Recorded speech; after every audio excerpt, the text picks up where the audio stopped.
Quão bom e quão suave é que nós estejamos em comunhão com o Senhor. Nesta noite, nós vamos falar sobre esse tema. E todas as noites nós temos falado a respeito disso, cristãos. De onde que vem esse termo cristão? Atos dos Apóstolos, capítulo 11, verso 26, vai lá dizer que pela primeira vez na cidade de Antioquia, os discípulos de Jesus foram chamados de cristãos. Os pequenos cristos, os seguidores de Cristo, os imitadores de Cristo, aqueles que querem se parecer cada dia mais com Jesus Cristo de Nazaré. Você é um cristão. É isso que você deseja quando você usa esse nome.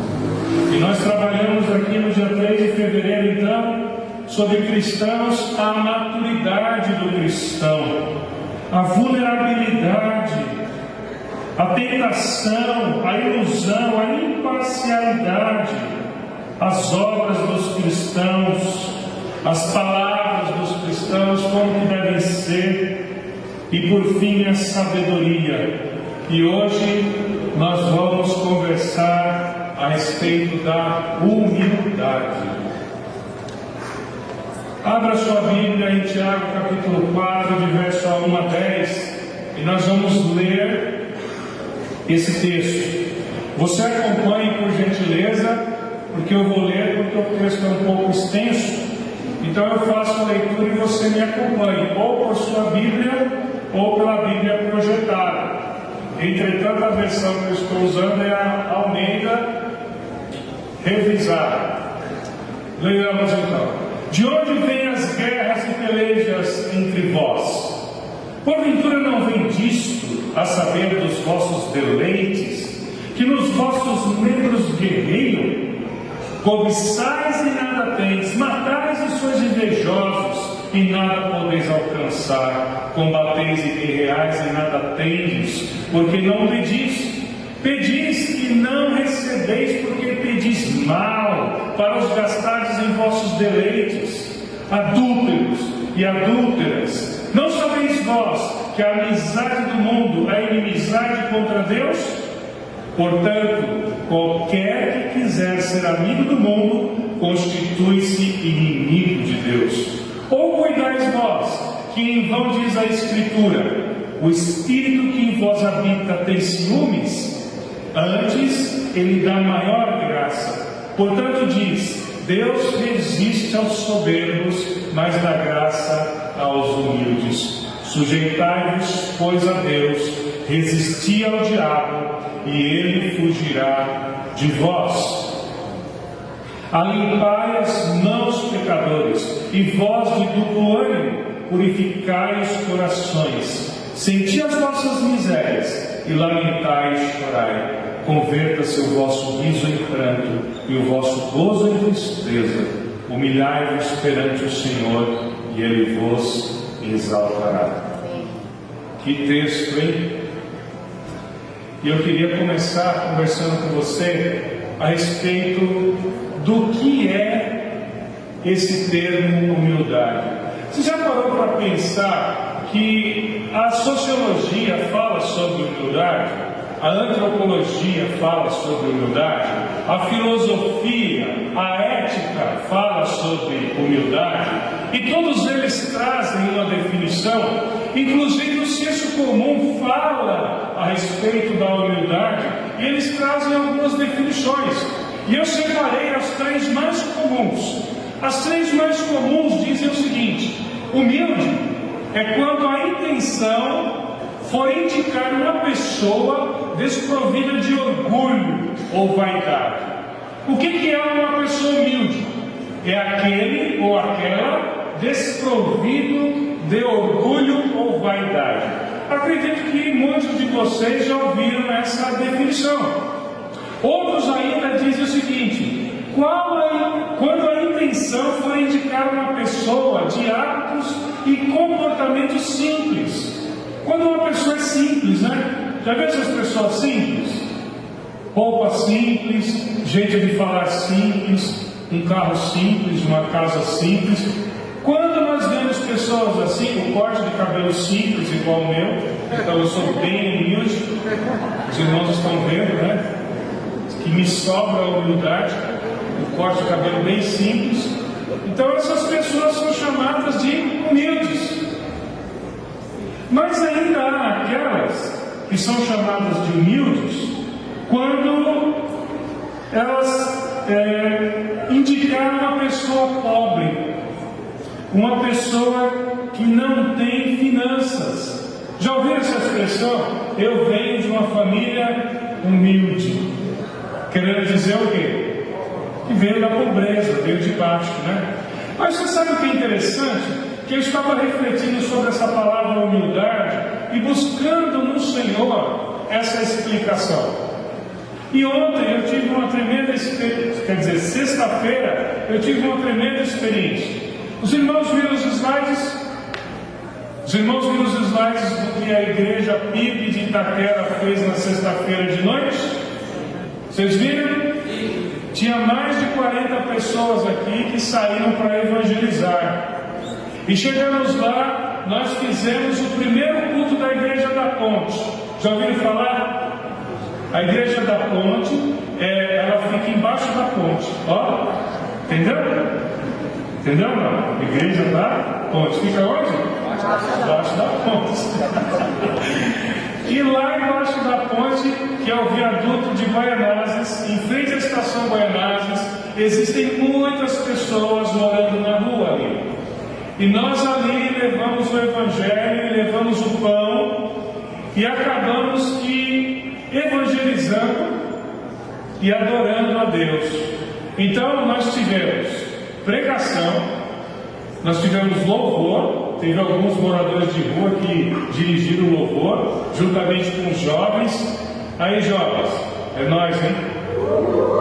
É nós, né? Estávamos lá adorando ao Senhor e eles tocando as músicas, descobrimos que tem muitos bons cantores na rua, muitos bons tocadores.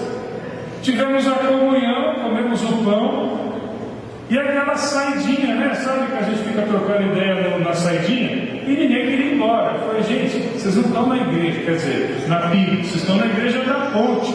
Pregou o Evangelho e vamos embora. E o povo lá querendo adorar. E a gente tinha outros lugares para ir. Mas por que eu estou falando isso? Porque nós tivemos um curso de evangelismo aqui no sábado retrasado, sem ser ontem, o anterior. E nós aprendemos ali juntos com Deus como abordar alguém, como perder esse medo. E é natural que tenhamos medo. E o estágio foi na sexta-feira.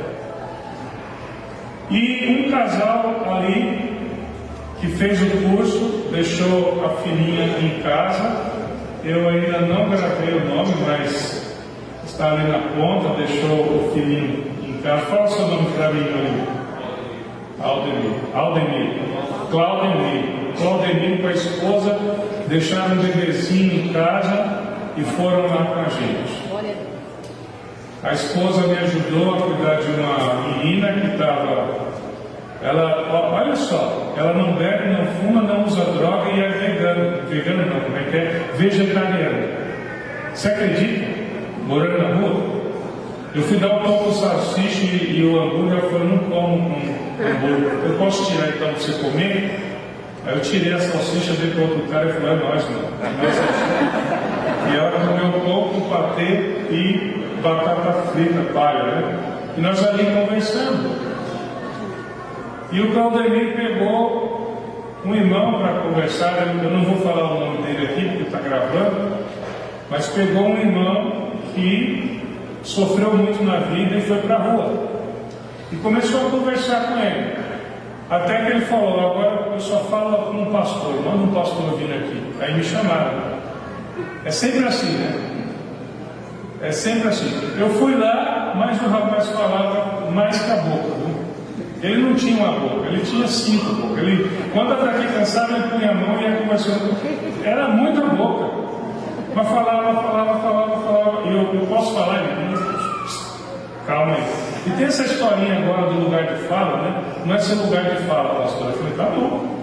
Mas falou. Aí dali a pouco um me chamou, falou, pastor, vem aqui me ajudar. Eu falei, graças a Deus me salvou. E deixei o Claudemir lá fazendo o estágio dele. Nota 10. Mas quando eu voltei, eu de olho no Claudemir e de olho no rapaz, de repente todo mundo foi embora e só ficou o Claudemir e o rapaz. Eu falei, agora eu vou lá e vou tentar, né, salvar o Claudemir. Então eu coloquei a roupa do super-homem e fui lá. E aí nós finalizamos a conversa e no final nós estávamos indo embora e eu e o Claudemir viemos conversando no carro dele e eu disse para ele, você percebeu, meu irmão, que tem pessoas que são pobres, mas não são humildes? Você percebeu que existem pessoas que são ricas e são humildes? Então não é o dinheiro que faz alguém ser humilde. O que é então que faz alguém ser humilde? O que será que faz alguém ser humilde? Nós temos que ver o que a Bíblia fala. A ciência fala, a sociologia, a psicologia, a antropologia, a ética, a filosofia falam o que é humildade. Mas para a Bíblia, o que é humildade? É submissão às leis de Deus. Você quer ser humilde? Obedeça a Deus. E para você comprovar isso comigo, eu quero te convidar a ler o texto do lado, ao invés do início para o fim, do fim para o começo.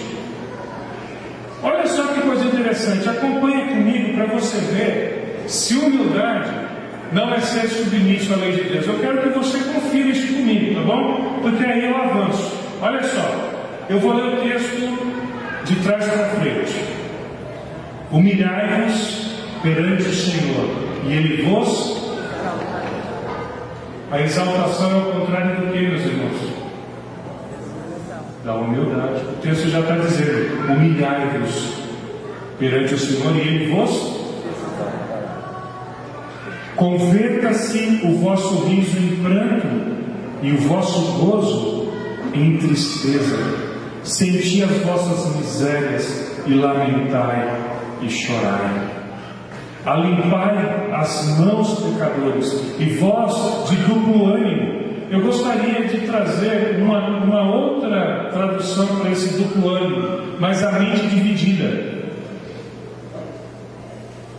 Mente dividida. Então, quando falar em duplo ânimo, lembra? Mente dividida.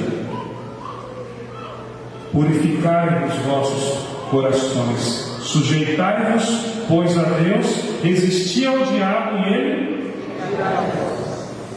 O diabo só foge daqueles que se sujeitam a Deus. Antes ele dá maior graça, portanto diz, Deus resiste aos soberbos, mas dá graça aos... Que interessante, hein? Humildade para a Bíblia é sujeição a Deus. Bem-aventurados os mansos e humildes, porque eles herdarão o reino do céu.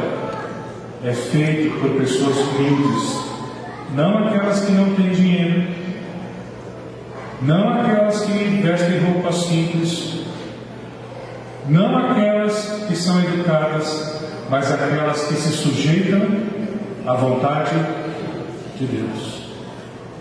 Bem-aventurados os humildes, bem-aventurados os mansos e humildes, porque deles é o reino de Deus. Só entra no reino de Deus quem sujeita-se a Deus. Sujeitai-vos a Deus, resistai ao diabo, e ele fugirá de vós. A epístola então vai trazer a nós 3 perguntas. Eu tenho 3 perguntas nessa noite para fazer para esse texto. E ao fazer essas 3 perguntas, eu vou então entender e absorver o completo sentido dele. Primeira pergunta que eu quero fazer ao texto: qual a origem das contendas? Segunda pergunta: como sair das contendas? Deu para entender ou não? Eu quero saber qual é a origem da contenda. Depois não é só saber, é eu saber como eu saio delas. E em terceiro, eu preciso saber qual a postura de Deus face à sua igreja durante uma contenda. Perceberam que as três perguntas têm uma sequência? Qual a origem da contenda? Descobrir. O que eu faço agora? Como que eu saio dela? E por fim, o que Deus pensa a meu respeito quando eu entrei nessa contenda? Ora, três perguntas muito pertinentes, você não concorda? Muito boas essas perguntas. Por isso eu queria trabalhar com elas. Começando, qual a origem das contendas? E o texto vai dizer, o texto deixa claro aonde que as contendas se originam. Cobiça. Cobiçais e nada tedes. Inveja, que mata e nada alcança. Matais e sois invejosos e nada podeis alcançar. Olha só aonde que vem as contendas. Cobiça, inveja, contendas ao invés de oração. Já viu isso? Ao invés da pessoa vir até você, conversar contigo, porque ela tem um problema contigo, e orar contigo, o que a gente faz? Sai espalhando para todo mundo, né? Contendas ao invés de oração. E quando ora, fazem orações egoístas. Pedis e nada recebeis, porque pedis: Senhor, me dá uma BMW limousine, me dá um chofer. Porque se você pedir uma BMW limousine, que deve custar aí uns 400, 500 mil reais, você também tem que pedir um chofer, certo? 2,5, 3 para dirigir um carro desse. E para você pedir o chofer, você também tem que pedir uma casa. Você não vai morar, não vai para uma BMW limousine em qualquer casa, certo? Então você tem que pedir um casarão. E depois que você pedir um casarão, você tem que pedir um salário para manter isso. Então imagina aí uns 100, 150 mil reais. Quem vai ganhar 150 mil reais? Até eu, né? Até eu. Até o bebezinho que não tem dente, você põe o dedo na boca dele, ele morde, né? Todo mundo quer.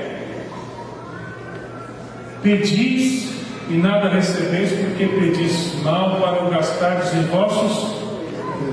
Senhor, eu quero evangelizar Paris.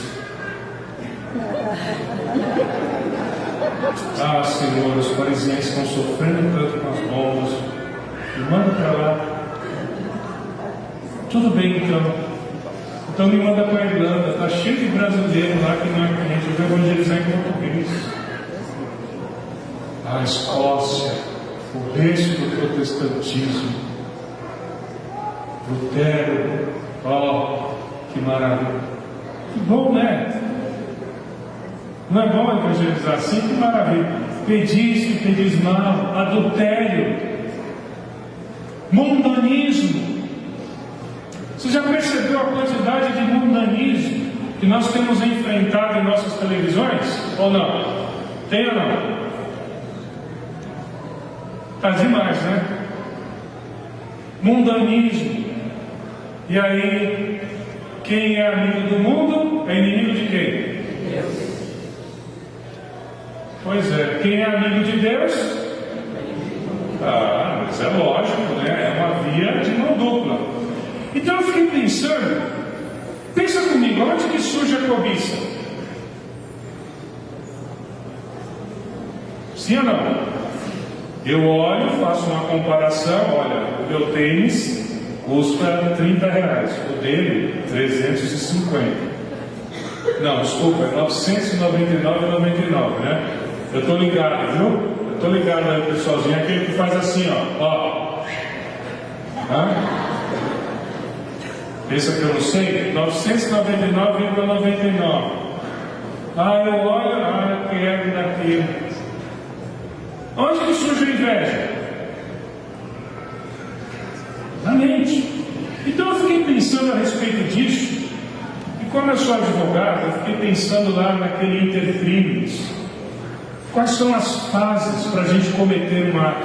E eu acabei inventando isso aqui, ó. Eu acabei inventando esse ciclo do pecado. E o pecado ele começa na fase embrionária, na incubação. Então ele é caracterizado pelo afastamento da realidade. A pessoa vive uma realidade, ela quer viver outra. Por exemplo, minha realidade é de um carro popular. Não, mas eu quero a BMW limousine. Deu para entender? Eu começo a me deslocar da realidade. Querer viver uma realidade que eu não vivo. E aí eu empurro aquilo no meu coração. Eu vou desejando aquilo. Eu vou colocando no meu coração, no caso da minha mente, que eu quero aquilo. Até que eu me convenço e começo a preparar. Aí eu vou para a fase preparatória. Aqui eu fico pensando. Aqui eu preparo. Então eu vou preparar. Isso aqui é caracterizado pela procura de uma oportunidade ou alguém que possa tornar realidade as minhas fantasias. Então, se a minha fantasia são bens materiais, eu vou procurar alguém ou a oportunidade de ter esses bens materiais. Se a minha fantasia é uma fantasia amorosa, então eu vou idealizar alguém, vou procurar alguém que seja parecido com esse ideal e vou planejar para estar com esse alguém. Se a minha fantasia é roubar um banco, por exemplo, claro que no meu coração não passa isso, graças a Deus. Mas se fosse, eu ia preparar, eu ia procurar pessoas para roubar junto comigo, fazer um buraco lá, enfim, arrumar um jeito, como a gente vê nos filmes. Mas graças a Deus, não é esse o nosso caso. E depois a execução inicial. Então eu compro os equipamentos, eu alugo o vídeo, eu vou na loja ver quanto que custa. E depois a fase intermediária, que é caracterizada pela revelação de seu verdadeiro comportamento. Então eu começo a contar. Olha, estou com a vontade de comprar um carro. Que carro? BMW limousine. Uau! E onde você vai pôr esse carro? Não sei, só sei que eu estou com o maior desejo de comprar. E essa fase vai contando para os outros até que chega a fase final, que é caracterizada pela realização da fantasia. O que acontece? Aconteceu, eu fui lá e comprei 120 prestações de 12 mil reais. Eita, coisa boa, hein? Vai tirar o sono ou não? Um pouquinho, né?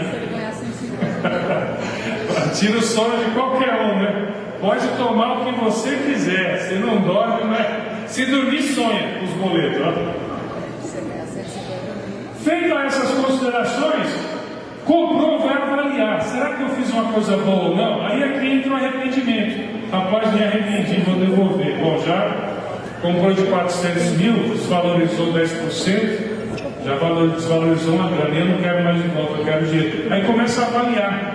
Se arrepende ou não. Se a pessoa se arrepende, pede perdão e volta para Deus.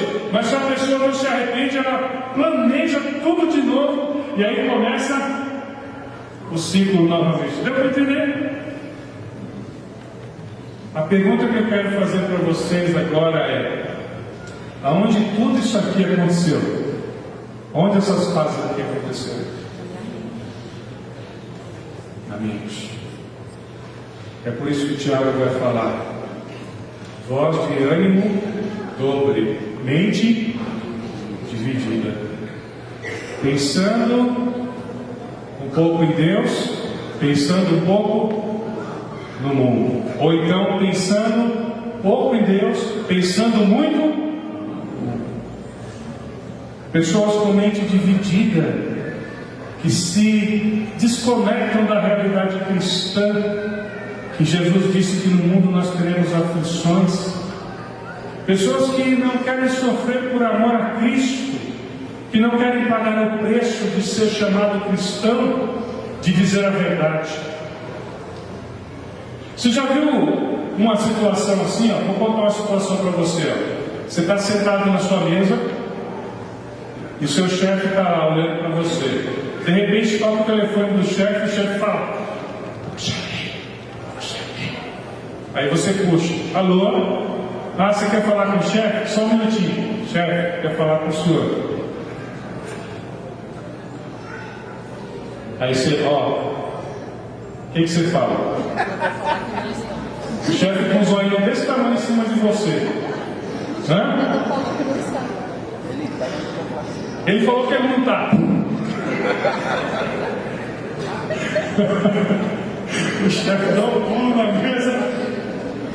O que se faz?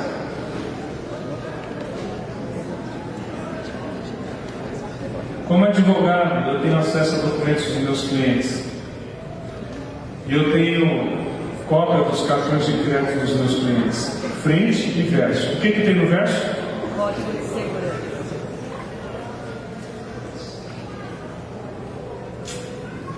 O que eu poderia fazer? Compras na internet. Comprar uma BMW. Exatamente. E os boletos que vão para ele, né? Compra a BMW e os boletos não vão para casa.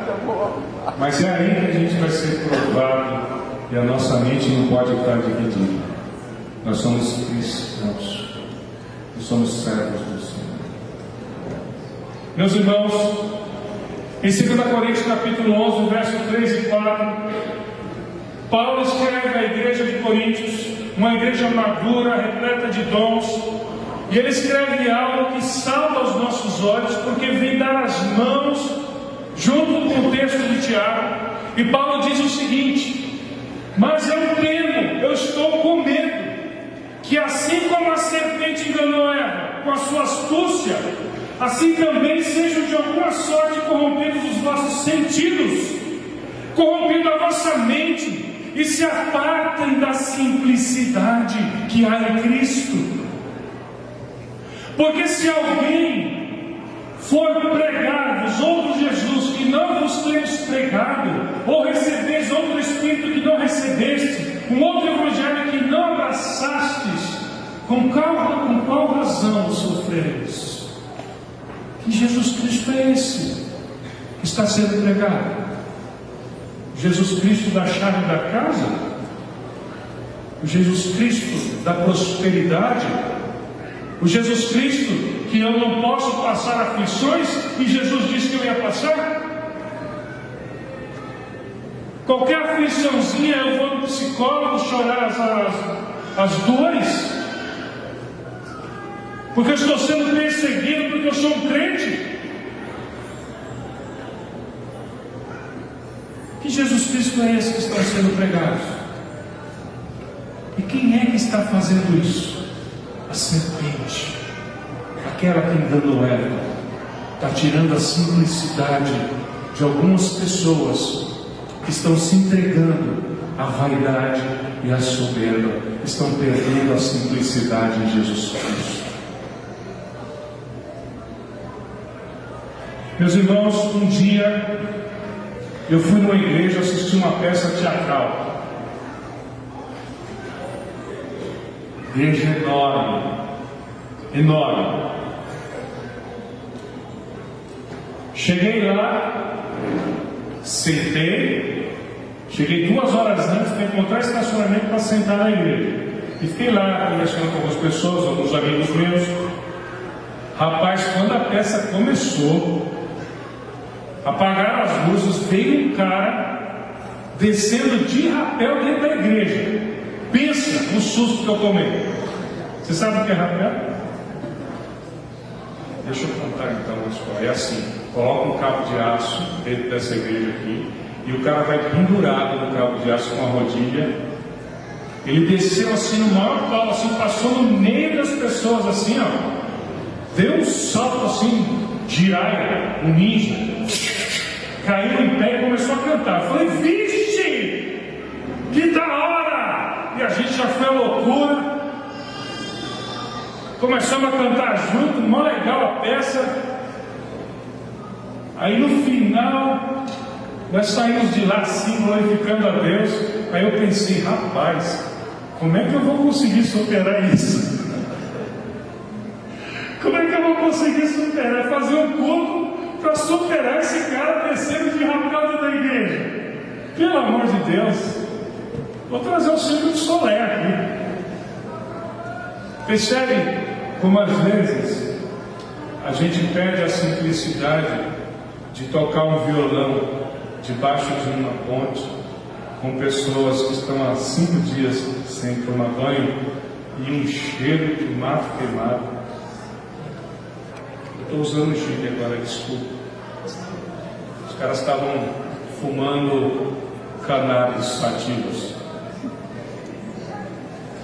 Meu Deus do céu, foi assim, e a gente ali evangelizando. No final, foram mais de 5 almas ganhas para Jesus. Amém? Mais de 5 almas se renderam para o Senhor Jesus. Sofremos ali, mas glorificamos o nome do Papai do Céu. Amém, igreja? Amém. A simplicidade. E eu gostaria de chamar a atenção para vocês no seguinte: a serpente corrompeu Eva. Como que a serpente corrompeu Eva? Aonde? Na mente. E Paulo está dizendo aí, para que de alguma sorte não sejam corrompidos os vossos sentidos. Sentidos, a outra tradução quer dizer os vossos pensamentos. Sabe, meus irmãos, se existe uma área, um campo, onde o inimigo tem atuado, é na mente de algumas pessoas. O campo da mente é onde a serpente atua. Cuidado. Cuidado. Tem pessoas trocando de sexo porque acham, porque pensam que não são de determinado sexo. Olha, aonde que atua? Nós, como cristãos, não podemos jamais deixar que a serpente venha na nossa mente mudar os rudimentos da nossa fé. Jesus Cristo é o mesmo ontem, hoje e eternamente. Passarão os céus e a terra, mas a palavra de Deus jamais passará. O nosso Redentor vive. Lâmpada para os meus pés é a tua palavra, Senhor, e luz para os meus caminhos. Ó, provai e vede que o Senhor é bom. Bendito todos aqueles que nele confiam. A palavra de Deus não muda. Entra argumento, sai argumento, jamais a palavra de Deus mudará. E nós não podemos deixar que a nossa mente seja confundida com essas filosofias que tentam tirar de nós a nossa alegria de sermos chamados cristãos. Jamais conseguirão, em nome de Jesus. Como sair então da contenda? Eu estou aí, a contenda é a cobiça, a inveja, essas coisas que ficam bombardeando a nossa mente, né? Internet. Eu entro na internet, entro com 5 tipos para comprar as coisas, eu fico ali agitado para comprar. Como que eu saio disso? Submissão a Deus e resistência às tentações. O texto diz: sujeitai-vos, pois, a Deus, resisti ao diabo e ele fugirá. Como que eu saio de uma contenda? Submissão a Deus. Seja humilde, obedeça a Deus. Não se estribes em vosso próprio entendimento, diz a palavra de Deus. Intimidade com Deus, chegai-vos a Deus e Ele se achegará. Ele é o Todo-Poderoso. Nós nos achegamos a Ele e Ele automaticamente vem a nós, porque Jesus jamais lançou fora aqueles que chegaram até Ele. Santidade e pureza de coração, alimpai as mãos, pecadores, e vós de duplo ânimo, purificai os corações, reconhecendo de que somos pecadores e carentes de Deus. Está ali: senti as vossas misérias, lamentai e chorai. Demonstre arrependimento e seja contrito diante de Deus. Converta-se o vosso riso em pranto e o vosso gozo em tristeza. Seja humilde e afaste a soberba do seu coração. Humilhai-vos perante o Senhor e Ele vos exaltará. Você quer sair da contenda? Humilhe-se diante de Deus. Ele vai te exaltar, meu irmão.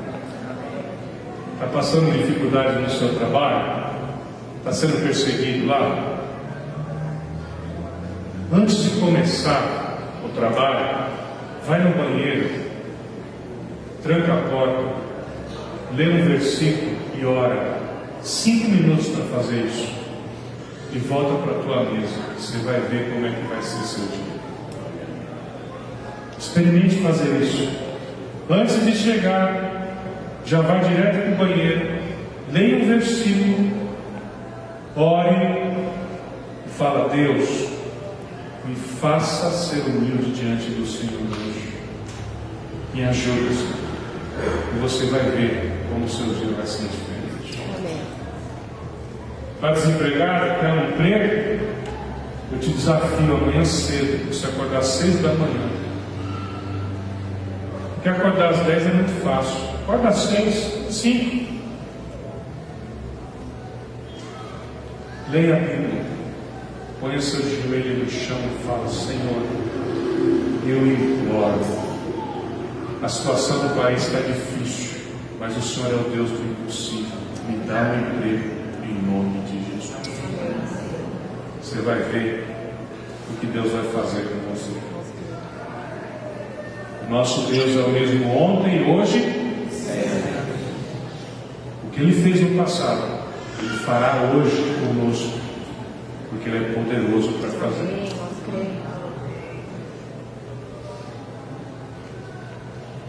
Como que eu saio da contenda? Submeta-se a Deus, leia a palavra, ore ao Senhor. Você vai ver como a contenda vai cair longe de você, em nome de Jesus. E agora eu quero saber então, qual é a postura de Deus face à sua igreja durante a contenda? Então eu já sei de onde surge a contenda. Daquela cobiça, daquele olhar que nasce aonde? Na minha mente. E a minha mente fica ali, planejando. Aí vem a serpente e fala: vai lá, você vai conseguir, pode fazer. Se dá um presente, vai. Dá um presente para você, você merece. Você trabalha tanto. Como que eu saio disso? Lendo a Bíblia. A Bíblia vai me esclarecer se isso é de Deus ou não. E quando eu orar, eu já saio fora. Deus já está me tirando da contenda. Agora, o que Deus olha para nós, vendo tudo isso acontecer, o que Ele pensa, hein? Deus está vendo a gente entrar na contenda, Deus está vendo a gente lutar. O que Deus pensa sobre mim e você? Deus zela por sua igreja. Ou cuidais vós, que em vão diz a Escritura, o Espírito que em nós habita tem. Esse ciúme não é o ciúme do senso comum. Esse ciúme é de zelo. Não mexe com ele porque ele é meu. Quem mandou você mexer com ele? Pedro fala que o diabo é como um leão que ruge e ele está ao nosso derredor, buscando quem possa tragar. E Deus fala: se você mexer com esse daí, você vai se ver comigo. O que Deus pensa a meu respeito? Ele tem zelo por minha vida. O que Deus pensa a meu respeito? Deus dá graça à sua igreja. Antes Ele dá a maior graça. Pela graça sois salvos. Isso não vem de vós, é dom de Deus. Não vem das obras, para que ninguém nos glorie. Efésios 2:8. Deus abençoa e guarda os humildes, mas resiste ao soberbo. Porque diz: Deus resiste ao soberbo, mas dá graça aos humildes. Deus dá graça a quem se submete à palavra dele. Mas quem não se submete à palavra de Deus, Deus resiste a essa pessoa. É simples assim. O que é a humildade, meus irmãos? Segundo a palavra de Deus, submeter-se à vontade de Deus. Feitas essas considerações, eu gostaria então de tirar 3 lições rapidamente do texto. O que eu aprendo com esse texto? Primeiro, mantenha a mente em Cristo. Lembra que a nossa mente é o alvo da serpente que tenta colocar inveja, que tenta colocar cobiça, que tenta colocar contendas, que tenta colocar mentira, que tenta colocar coisas que vão nos afastar de Deus. A nossa mente tem que estar no Senhor. E como que a nossa mente está no Senhor? Mateus 12, 43 a 45 vai dizer isso. Evite ficar com a mente desocupada, porque o Senhor libertou da escravidão demoníaca um homem endemoniado. Ele libertou. E ele disse para os seus discípulos: olha, está vendo os demônios que saíram? Eles vão ficar em terrenos áridos, e aí eles vão dizer assim: olha, nós estamos aqui sofrendo, vamos voltar para nossa casa. E ele vai e pega 7 piores e leva consigo. E se a casa estiver ornada e vazia, o que acontece? Essa casa ornada e vazia é a nossa mente. A nossa mente precisa estar em Deus. Pense nas coisas do alto e não da terra. Conforme Colossenses 3:2, nós somos do alto, nós somos seres que fomos lavados e remidos pelo sangue do Cordeiro. A nossa casa não é aqui, irmãos. A nossa casa é nos céus com o Senhor. E é para lá que nós vamos. Então não podemos deixar que as coisas desse mundo nos atrapalhem. Evite queixas sem fundamento e com pessoas que não têm nada a ver com a situação. Quando eu me queixo com alguém que não tem nada a ver com o meu problema, isso se chama semear discórdia.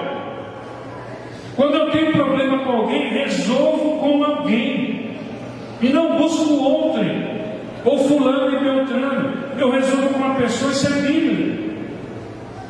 Manter a mente em Cristo. Na palavra dele, a palavra dele diz o nosso comportamento como tem que ser. Então a primeira lição: mantenha a mente em Cristo. Segundo, destrua os altares da serpente. Existem filosofias que são formadas dentro da nossa mente.